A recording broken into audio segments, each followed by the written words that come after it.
like I said, I just wanted to quickly proceed on some things before we get into it. So when we say approaches to evaluation, they are not the methods. They are not qualitative methods. They are not quantitative methods.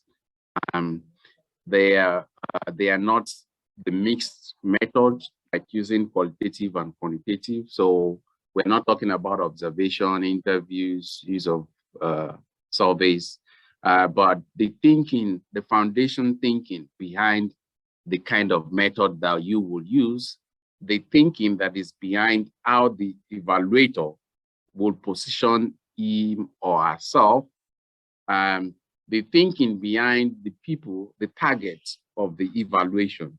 That is what we're talking about. And most times this is backed by theories, right? The theories of evaluation. So without wasting our time, we can proceed on things. So I'll just quickly flash us back to the last brown bag where we talked about evaluation, right? And I'll jump to the different approaches that we have. Also to note, there's so many approaches that has been built out of some of these approaches I want to show us. I can speak for 25 minutes, then we can open this for discussions. You can share your experience on the work that you have been doing. So the last time we mentioned that yes, evaluation is a periodic, systematic, and objective assessment. I like emphasizing systematic, and this is what makes evaluation different from research. It's one of the ways that makes evaluation to be different from research because you tend to be systematic about it, and being part of being systematic is also looking at the approach you're trying to use.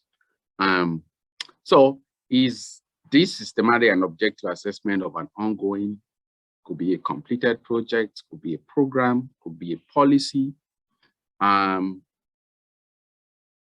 in order to understand how it is achieving the results or why it is achieving results, or even if it is achieving a result, or if it's going to achieve result, especially if it's a formative type of evaluation. So again, I'm not speaking about the type of evaluations. I'm not speaking about the methods of evaluation. I'm talking about the approaches of evaluation, which are actually the fundamentals, the foundation of how an evaluator designs its evaluation.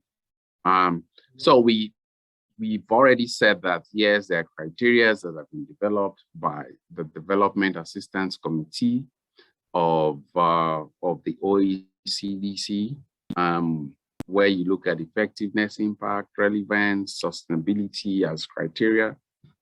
So that's what evaluation is.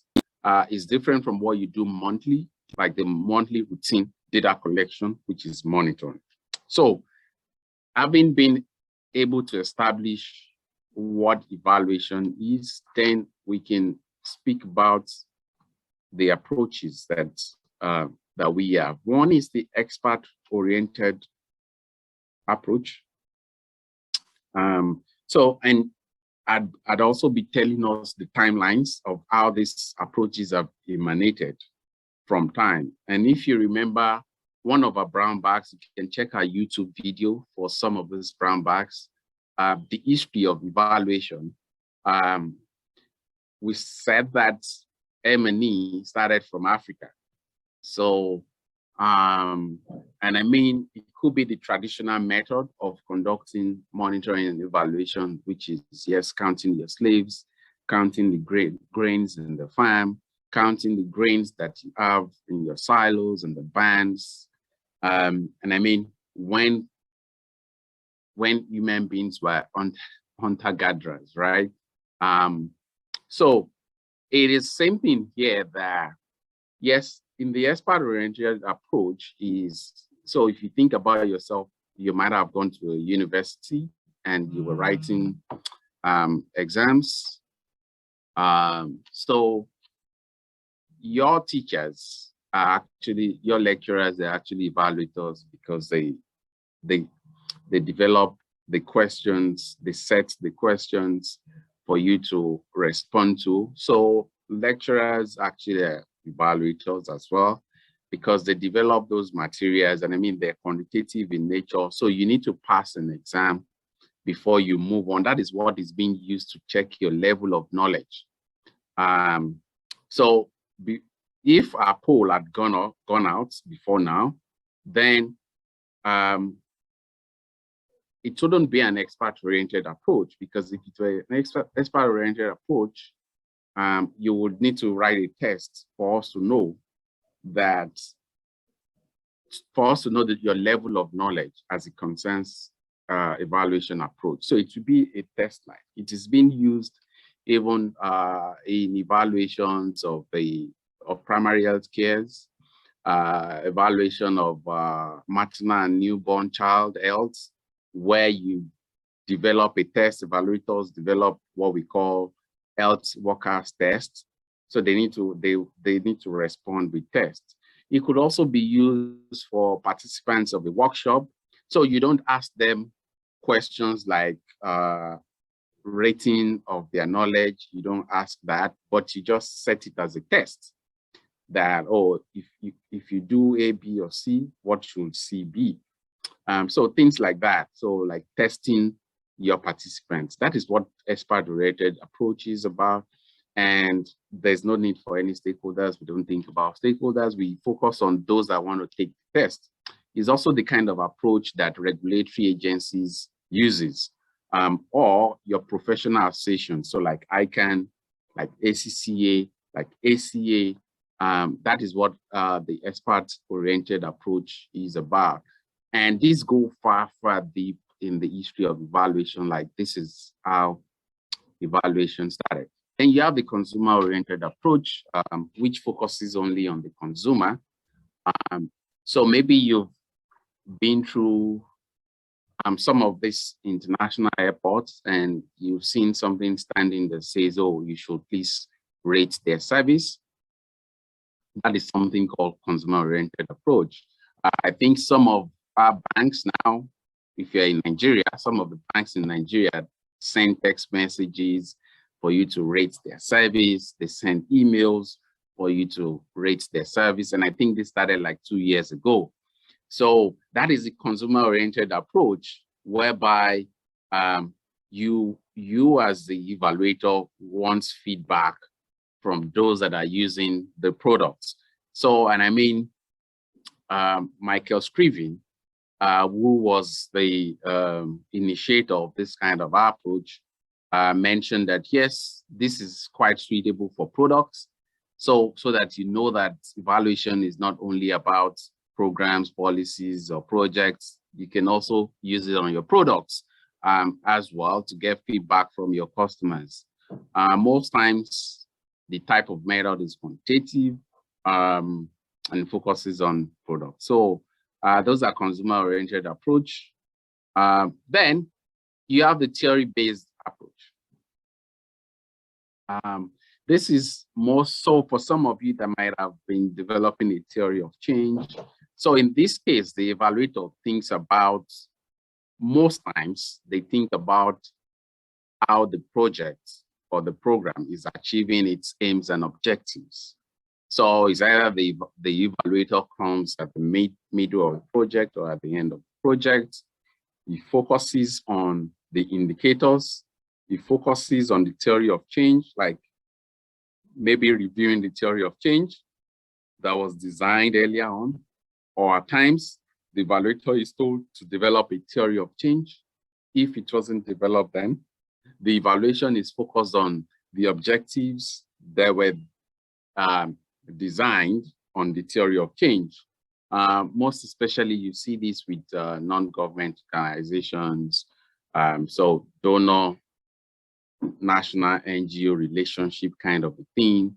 So most evaluators that do evaluation of NGO works focus on theory of change at times. So it's that type of, uses mixed method approach. And I mean, is something that is widely used.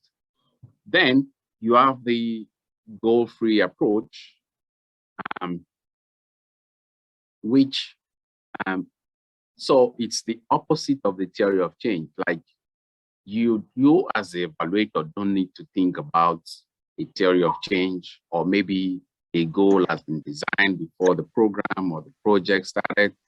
So, and what this then does is that, yes, the evaluator focuses on how the participants or the project implementers have been carrying out the project, then thinking about other unintended consequences. And I think that is why this is very important. It doesn't, because in the theory-based approach, you are trying to think about the theory that was stated for the program. Like if we do A, we will get to B, and the result will be C. But in this case, the evaluator does not need to look at that. He only looks at, yes, what has happened from the project. So he raises the bias of A plus B equals C, because you'll be looking at C like, oh, okay, let's see how we get to C. So that is the goal-free approach. Of course, he has his own downside as well. Like you need to be looking at so many things, right? Then you have the utilized focus evaluation, popularly proposed by Michael Quinton Patton, who mentioned that, yes, due to the fact that evaluation is not, so most of the evaluation, people do not use it. So it's been kept on a desk and all that. So he mentioned that for us as evaluators to be able to make people that commissions evaluation to use it, then we need to have an approach that focuses on using the evaluation products, maybe the evaluation reports. So the evaluator, if you're using this kind of approach, then you need to think about those that will use your recommendations. So in terms of work plan, the evaluator would definitely put at the beginning, like he's supposed to have a workshop, those that want to commission the evaluation, so that they understand what might happen or how to use the evaluation when it happens, when the result comes out.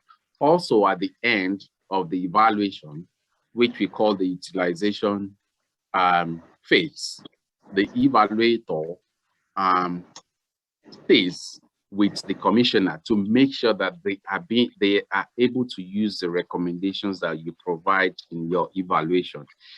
It is not like the typical evaluation where at the beginning you only have kickoff meetings, and at times at the end you don't even meet with the users. But in this case, at the beginning, initiation stage, you will meet with the users of the evaluation, those that are supposed to use the recommendation. And at the end, you would also do that. At times, even during implementation phase, when data collection is going on, you also meet with them. So throughout the lifetime of the evaluation, the evaluator meets with the commissioners and they speak about the use recommendations and how they're going to be using it. Of course, the evaluator uses some kind of mixed methods approach as well. I think we need to mute somebody. I'm hearing a feedback. Good. I think we were able to do that. So, yeah, so that is the utilized focus evaluation. Then Michael Patton also then mentioned that, yes, so even for the stakeholders, so it is not enough to conduct evaluation and you have target audience, you collect information from people, so like administering questionnaires, conducting interviews, and you're gone. afterwards. So the developmental evaluation, what it does is that, for example, if a program is like 4 years or 5 years, an evaluator is recruited at the beginning of the program. So it's embedded within that program. And for example, the evaluator can be collecting data quarterly. And result from that quarterly data collection is used for learning within the program. So instead of the one you need to wait for after 4 years before knowing what has happened or before recommending to the implementers, in developmental evaluation, every quarter you need to give recommendation on how to either tweak the program, look at what is working, look at what is not working. So there's always this checking between the evaluator and the stakeholders and the implementers that are implementing the program, and also even with the commissioner of the evaluation. So it makes learning continuous during the duration of the program. The downside is that it's super costly because you need to be collecting information. But I mean also is that, yes, data collection could be intuitive and adaptive. You can tailor it to several kind of methods in the collection of data. But yes, the evaluator is like working with the program implementer. So and the evaluator is like just a facilitator. So helping the implementers to understand where things should be, what is working, what is not working, what needs to be changed. Then there's the robotic approach to evaluation, which is, I mean, almost leaning towards, so not necessarily the opposite of slice-focused evaluation. So because the approach does not involve stakeholders, like you are getting to administer questions to people that didn't implement. Here, you focus your activities on those that are implementing the program. And it's basically qualitative, most times observation. So like you are observing implementers and trying to glean some inferences from what they are doing. So it's made, so for some of us that are researchers, it's what we call it ethnography. So so the evaluator stands outside and is looking from outside, looking at the program and documenting what is happening. The downside is that, I mean, you can think about yourself. If somebody is looking at you from outside and looking at what you're doing, and he comes back and says, see, I think you should do this thing this way, this way, this way, you might feel like, where is this person coming from? How did he know that I was doing things this way? So the downside is that, yes, is not evaluation use friendly. So people that want to use your recommendation might not necessarily use it because, yes, you tend to be like the police, but now advising me, you didn't let me know what your objectives are or not. So it doesn't test, maybe there's a theory of change somewhere or not. So this also doesn't do that, but it just focuses on trying to capture what implementers, beneficiaries, what their thoughts are from far away. That is what the responsive evaluation is about, and it was proposed by Robert Stake, popular in the research field. Then there's the social justice approach, where the evaluator is like an activist, right? And the purpose of the evaluation is to, yes, amplify the voice of marginalized communities, underserved communities, and they're talking about, I mean, several social issues, communities not having water, community not having power, community not having, so not having health facilities, It's highly participatory.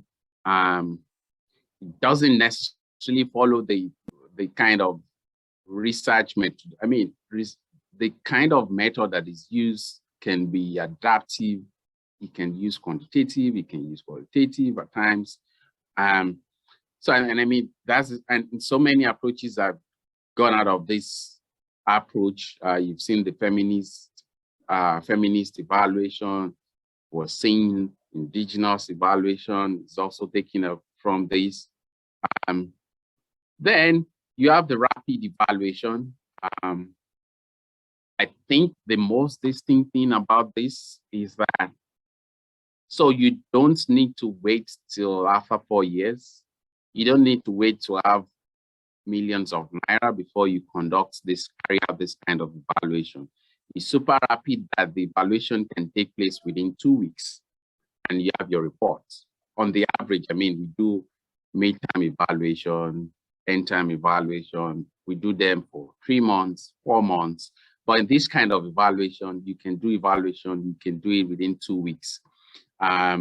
So data collection is by the stakeholders, the implementers, and it's always one time because you need to release your evaluation report within 2 weeks or so. But I mean, at times, rapid evaluation could take like 3 months. But most importantly, evaluators are skilled in that field. They know much about that field and they can quickly deploy data collection instruments to collect the information they need. So it's a new field, I must say, in that there's the debate that why should we be spending a whole lot of money on evaluation? So, and I mean, it is also being proposed that, yes, this kind of evaluation can be used in countries that do not have huge amount of money or that don't necessarily conduct evaluation. So you could quickly do rapid evaluation within 2 weeks, within 3 weeks, and be able to recommend to any program. So that's rapid evaluation. Then there's, so I think this is where I'll be drawing the curtain. So there's the Made in Africa evaluation. Yes, we started with the expert-oriented evaluation, where I said, yes, evaluation started from Africa, indigenous Africa, using indigenous African knowledge, right?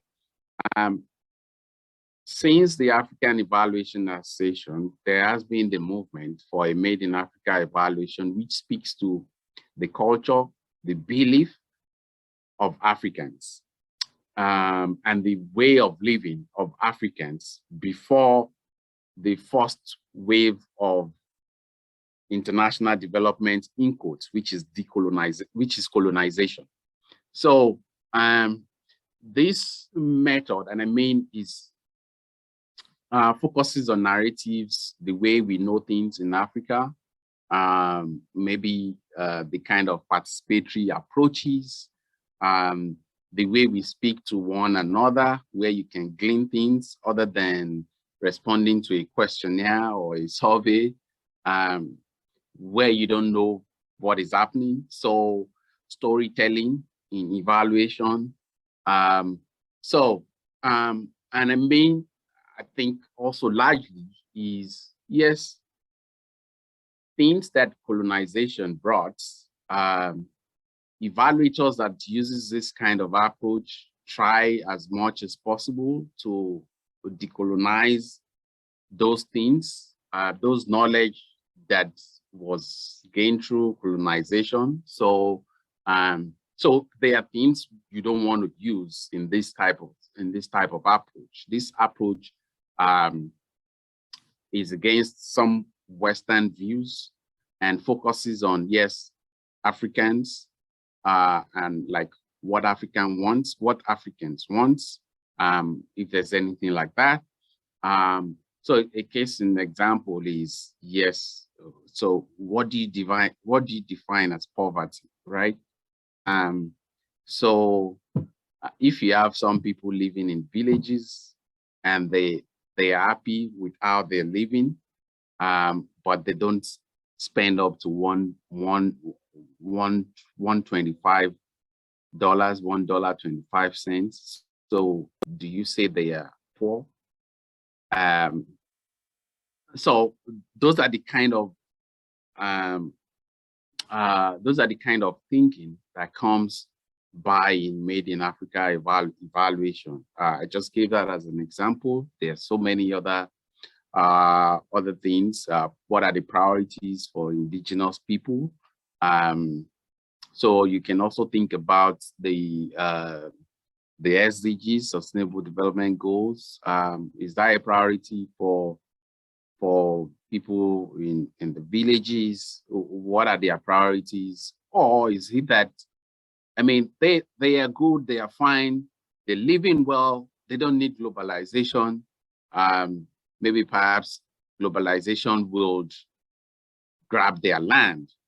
So these are some of the thinking, and I encourage us also to try as much as possible to think about this very much in terms of especially decolonizing people's minds on things that were African that is not in history, in quotes, what you call history at the moment. So I think on that note is where I'll be drawing the curtains on the theories, the approaches to evaluation. I recommend these two books, very good books that you can read: Program Evaluation, Theory and Practice by Mertens. It has a whole lot of different types of approaches to evaluation, and I think the book also mentioned, so the book actually used different approaches to give examples of different evaluations that have been carried out across the world. So I think that is why that book is super useful. It's a yellow page. I think one edition just came out,